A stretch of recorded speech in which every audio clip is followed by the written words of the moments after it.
Hi, and welcome to the Bible Tribe with Seeing Deep Ministries, where we see deep in a shallow world and overcome the battles of the mind with the Word of God.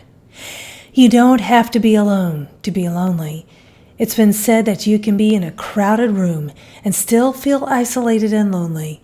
But Jesus chose to come in lowliness to heal our loneliness.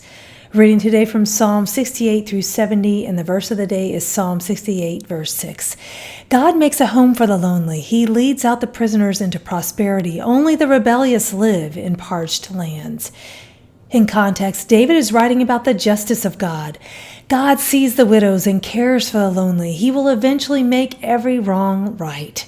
The loneliness David encountered hiding out in caves, fleeing from Saul, was not too distant of a memory yet. David was acquainted with extreme loneliness and knew what it was to be ostracized, threatened, and rejected.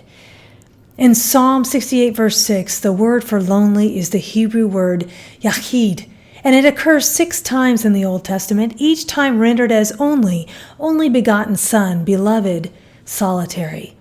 This word is equivalent to the Greek word yihos, and it occurs 382 times in the New Testament. It's also referred to Jesus, the begotten Son of God.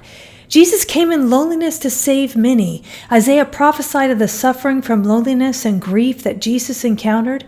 It says he was despised and abandoned by men, a man of great pain and familiar with sickness, and like one from whom people hide their faces.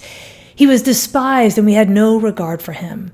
The ESV translation of Isaiah 53:3 says he was a man of sorrows and acquainted with grief. Why would Jesus, who was God, choose to come in such a manner? As we keep reading in Isaiah, we find out. However, it was our sicknesses that he himself bore, and our pains that he carried, yet we ourselves assumed that he had been afflicted, struck down by God, and humiliated. Friends, Christ bore our loneliness, our pain, our suffering, our grief. He bore it all.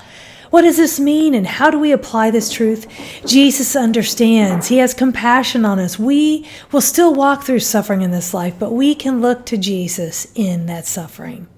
Focusing on our suffering keeps us isolated and lonely. Thought of the day: you don't have to be alone to be lonely. Application: loneliness has a way of making us feel unseen, as if we don't matter.